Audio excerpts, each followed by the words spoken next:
التلفاز وتشاهد الأخبار فورا. ما الذي يحدث؟ جميع القنوات الإخبارية تتحدث الآن عن وحش ضخم وشرير. معك حق، دعنا نستمع لما يقولون. نقطع بثنا المعتاد لنبأ عاجل ذي أهمية عالمية كبرى.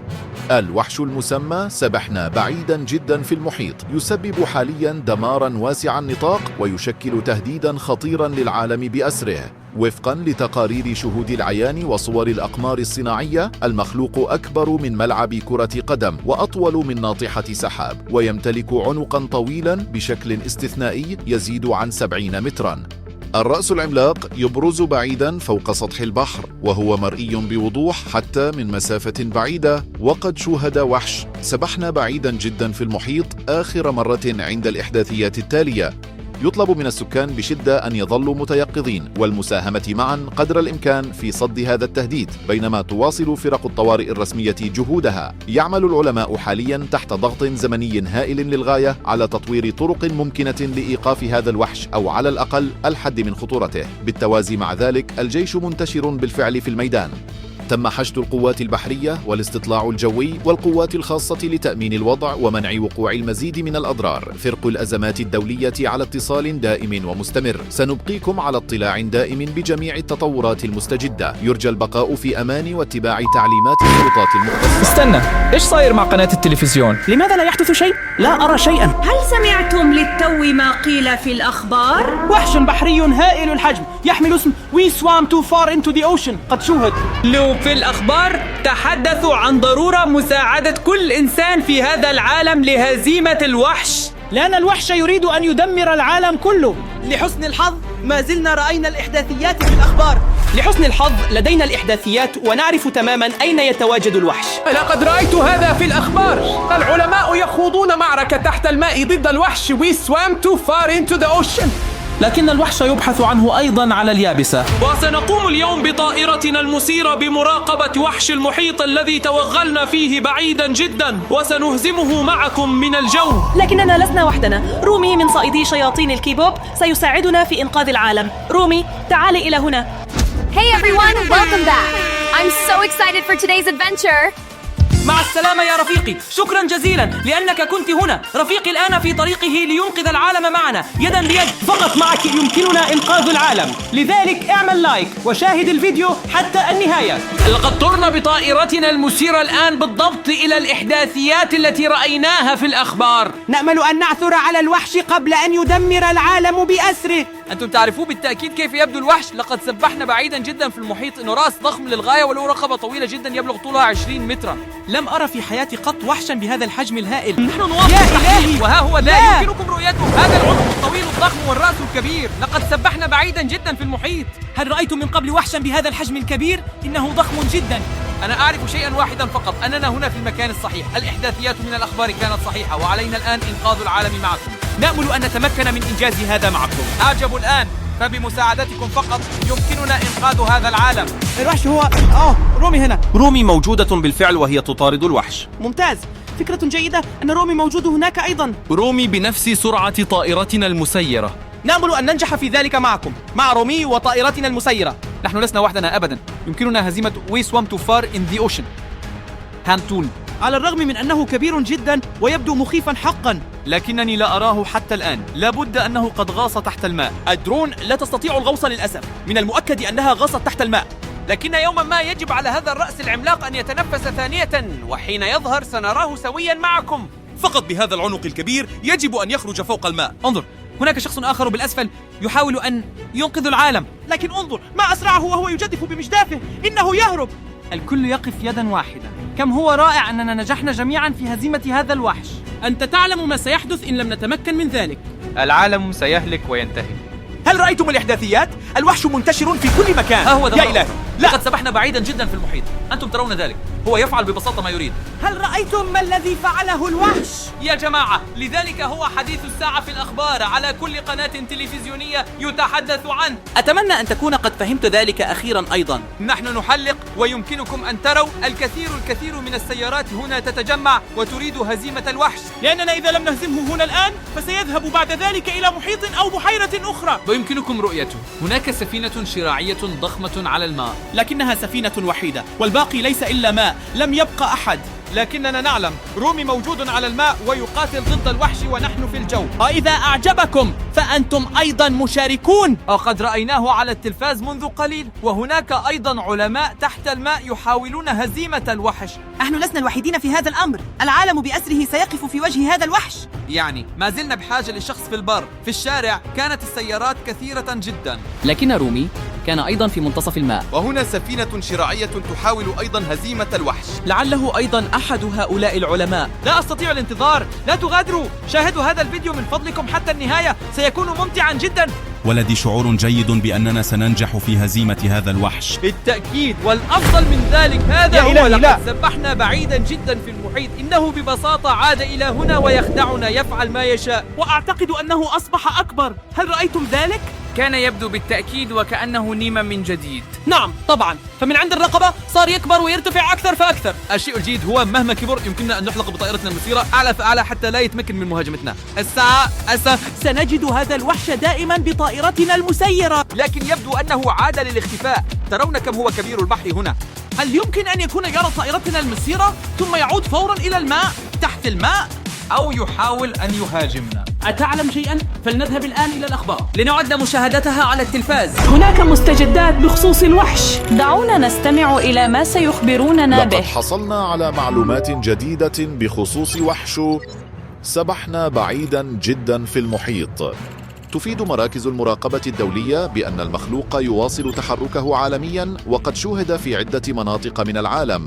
وفقا لبيانات الرادار والسونار والأقمار الصناعية المؤكدة، رصد الوحش لأول مرة في روسيا بالقرب من الساحل القطبي الشمالي، ومن هناك تحرك جنوبا عبر المحيط الهندي، ثم شوهد لاحقا فوق بحر العرب بالقرب من عمان واليمن. بعد ذلك بوقت قصير تلتها مشاهدة مؤكدة أخرى في ممر دريك، حيث أبلغ عن تيارات قوية بشكل غير عادي وحركة جليد وإزاحات مائية هائلة. لاحقا ظهر المخلوق قبالة الساحل الشرقي لأفريقيا، بما في ذلك الصومال وكينيا وتنزانيا، ثم موزمبيق وجنوب أفريقيا. الوضع يبقى حرجا ومعقدا وذا أهمية عالمية. لا يمكنني أن أصدق هذا الأمر، أن وحش We swam too far into the ocean ينتشر ويتجول في جميع أنحاء العالم. ماذا يجب علينا أن نفعله الآن؟ يمكننا الآن الاختباء تحت هذه الطاولة من شدة الخوف، أو نطير بالطائرة المسيرة إلى هذا المكان المحدد بالأحمر ونوقف الوحش. نحن الآن هنا بطائرتنا المسيرة عند الموقع الذي أشير إليه بالأحمر في الأخبار. أجل، إنه مسبح في الهواء الطلق. لكنكم قد رأيتموه، هذا كان المكان على الخريطة. هل تقصد أن الوحش يظهر أيضا في مسبح خارجي؟ سوف نكتشف ذلك معا. لا تذهبوا بعيدا ولا تنسوا وضع إعجاب على هذا الفيديو الآن.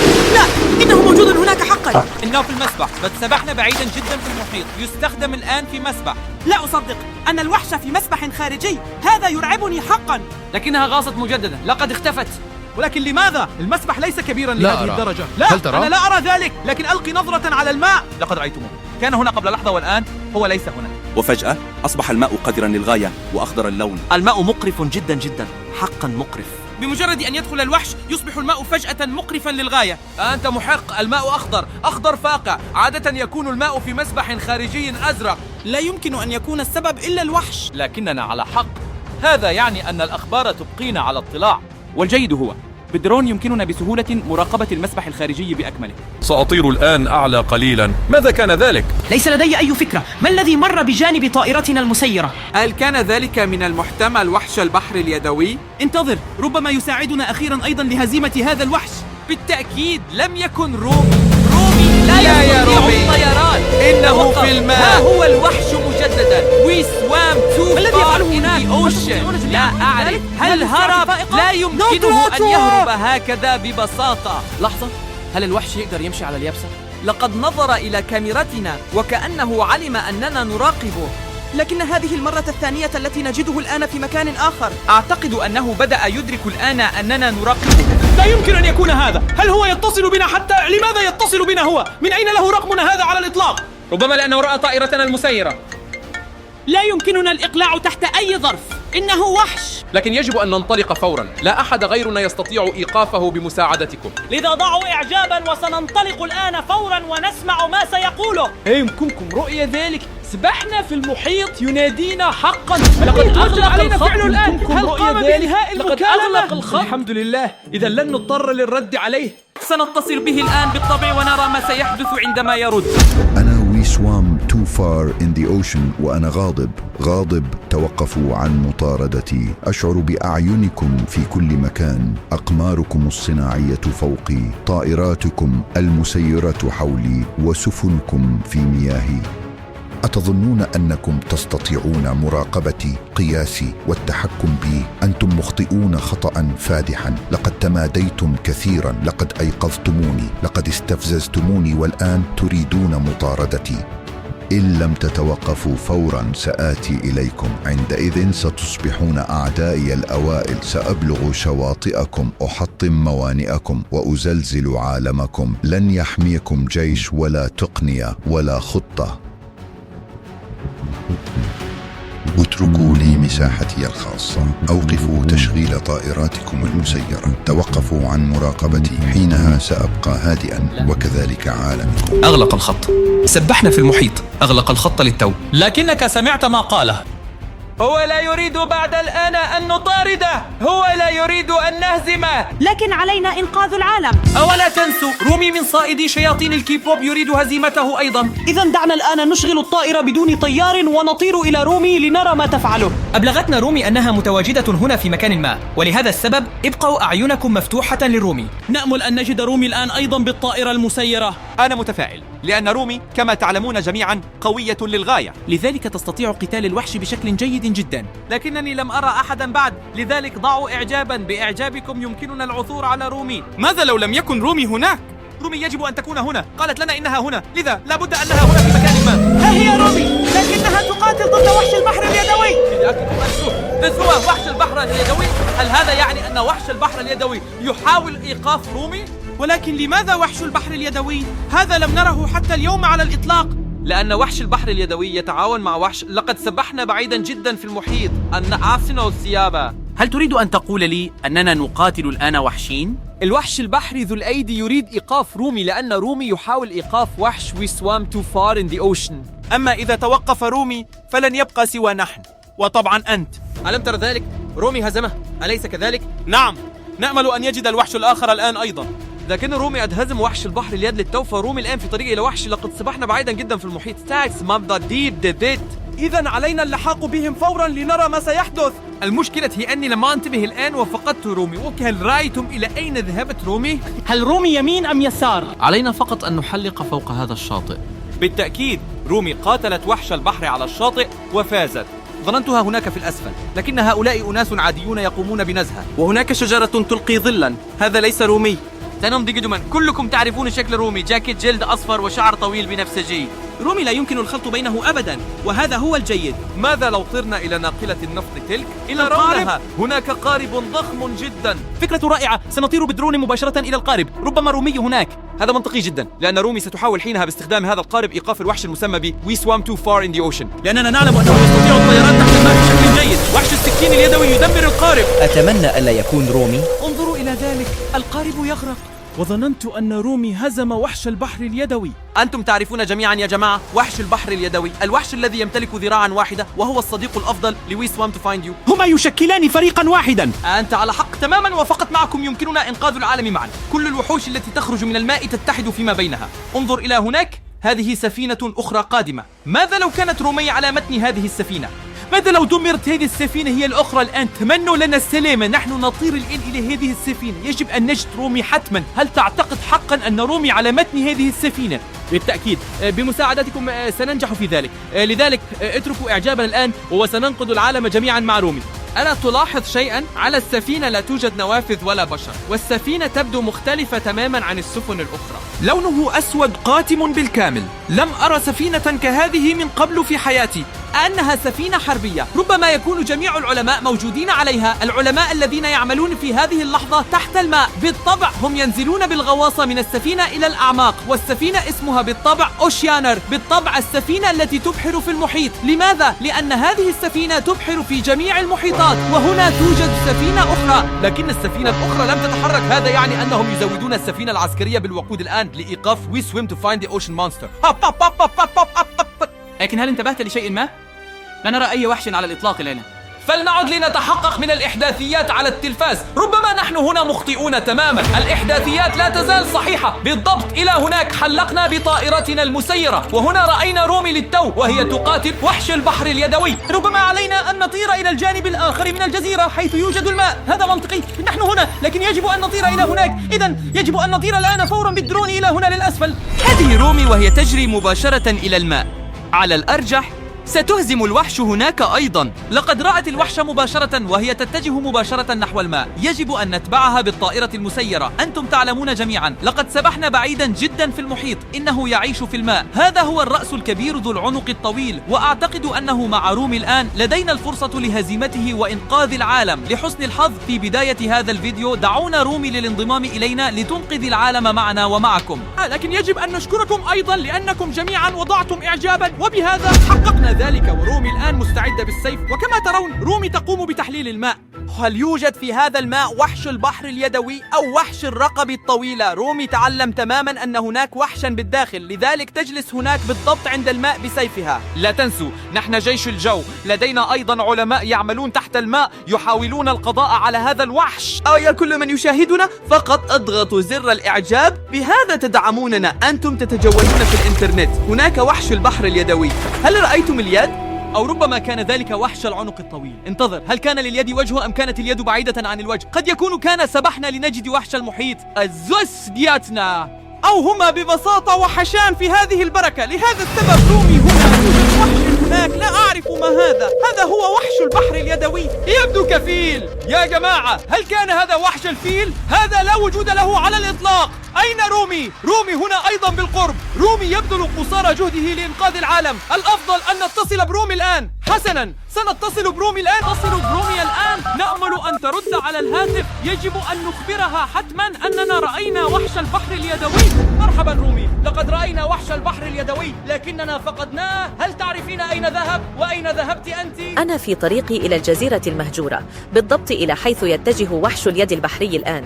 إذا قلت أنك رأيته وحتى رأيتني، فلا بد أن شيئا ما يحدث هناك لا نفهمه بعد. حلقوا بطائرتكم المسيرة إلى هناك أيضا. امسحوا الساحل والأقواس الصخرية والضباب الكثيف فوق الماء. بجانب الجزيرة هناك بحيرة. إن كان الوحش يتواجد هناك حقا، فقد تظهر الدرون حركات لا أراها من هنا. انتبهوا بشكل خاص لحافة البحيرة.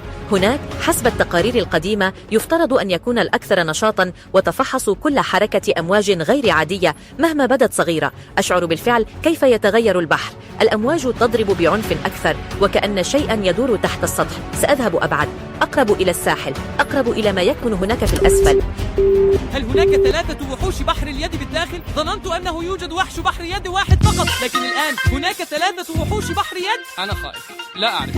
لنكمل الطيران. رومي هناك في الأسفل، أليس كذلك؟ بلى، لابد أنها رومي. ترون يا أصدقاء، لابد أن رومي على لوح التزلج. أتعرف عليها من شعرها؟ هذه رومي، هي تبحث بالطبع أيضا عن وحوش اليد البحرية. ترون إنها رومي حقا، هي تقف على لوح التزلج. نانسيستا في سمي وتبحث عن وحش البحيرة، لكن أليس هذا خطيرا؟ نحن الآن هنا عند البحيرة، حيث تم تصوير المعركة بين إلكان ماها ووحش البحر اليدوي. الناس هنا صوروا الوحشين مباشرة على البحيرة. أنا متشوق، أتمنى أن نجد نحن الاثنان معكم هناك القتال الحقيقي، هاند ميرس مونستر ضد إلكان مايا. نأمل ألا نتأخر ونتمكن بالدرون من رؤية كل شيء في البحيرة. ترون حجم البحيرة، يتسعان بالتأكيد لوحشين عملاقين. هناك إلكان ماها ووحش هانسي، يمكنكم رؤيتهما. وحش هانسي وإلكان ماها يتقاتلان. ترونه الآن مباشرة على دروننا يتقاتلون، لكن من سيفوز؟ لا أعرف، الناس اختفوا. ضع إعجابا الآن بالتأكيد، لقد رأيتموه كلاهما في هذه البحيرة. إذا وصلنا للمكان الصحيح بالدرون، يجب أن نصور هذه البحيرة بالكامل بالدرون. هذا ما سنفعله بكم الآن، لا تطفئوا يا أصدقاء، انظروا إلى الأسفل كم هو مخيف. هذا يبدو رصيفا، يا إلهي يوجد طفلان يلوحون حتى لكاميرتنا.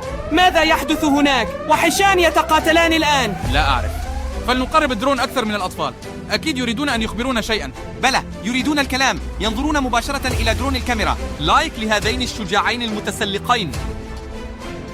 يركضون على الرصيف مباشرة في البحيرة. هم لا يعلمون أن هناك الجران ماها وآكل الأيدي. يجب أن يغادروا المكان فورا. هل يمكننا تحذيرهم؟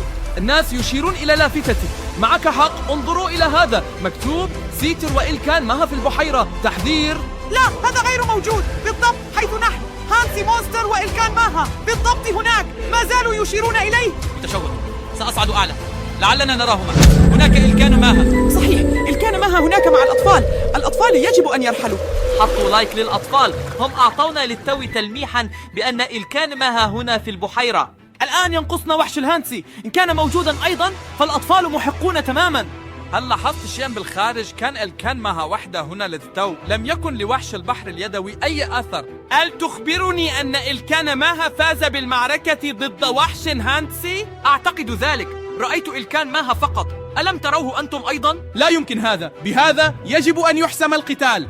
سأواصل الطيران وانظروا كم هو قذر سطح الماء. لم أعد أرى الماء من خلال الدرون، كل شيء مليء بالنباتات. البحيرة كلها صفراء تماما وممتلئة بالنفاق. هذا وحش اليد البحرية، يعني كلاهما حيان. طبعا وحش البحر اختبأ فقط هناك بين النباتات. لقد رأيتم اليد تخرج من الماء يا قوم، هذا يعني أن إلكان ماها ووحش البحر اليدوي لا يزالان هنا. كلاهما قاتل وكلاهما انسحب، لكن في نفس البحيرة. لا تطفئوا أصدقائي، هذه دروننا، نرتفع الآن قليلا، يجب أن نرى من سيفوز. الجيد هو أن الوحشين ما زالا بنفس البحيرة لكنهما اختبئا، هذا يعني أن القتال التالي قد يبدأ قريبا. أنا متشوق، فلا تغادر، هناك شيء. ما هذا هناك؟ مين كان؟ لم يكن إلكان ماها. دعني أعيد، من كان ذلك؟ لم يكن ذلك إلكان ماها ولا هانسي مونستر. لا أعرف مكان. هناك. أوه لا، إلكان ماها يقاتل وحوش البحر اليدوية وهانسي مونستر يفوز. وحش البحر اليدوي قد هزم إلكان ماها. ظننت أن إلكان ماها هو أقوى وأشرس سمكة في العالم، لكن من كانت هذه الشخصية قبلا؟ هل كنت وحشا آخر؟ أنا أعرف من كان الفاعل، لم يتبقى سوى واحد، إنه بلوب. لابد أنه كان بلوب، أعد اللقطة، كان مجرد جزء صغير يا أصدقاء. من كان هذا؟ لا يعقل، لكن الآن هانسي مونستر فاز على إلكان ماها في القتال. سأصعد أعلى قليلا لأرى إن كان بإمكاننا رؤية شيء من فوق. هل يوجد هنا وحش بحر يدوي؟ هل خسر إلكان ماها المعركة حقا؟ إذا البحيرة ستكون الآن لوحش البحر اليدوي. لست متأكدا يا رفاق، أو أن إلكان ماها عاد للاختفاء. لقد وضعت كل ثقتي في إلكان ماها، إنه أقوى سمكة في العالم، لكن لا، وحش البحر اليدوي فاز بالقتال. ولكن أين ذهب الناس الآن؟ أين الوحش؟ لا، ها هي اليد، إنها تطل من الماء مجددا، هذا يعني أن وحش البحر اليدوي لا يزال هنا بالبحيرة. إذا ضعوا إعجابي الآن. أنتم على حق يا أصدقاء، إلكان ماها الخاص بي هزم على يد وحش البحر الكفي. لم نرى الآن سوى وحش البحر الكفي، وليس إلكان ماها. رومي ينادينا الآن. لا، رومي يتصل.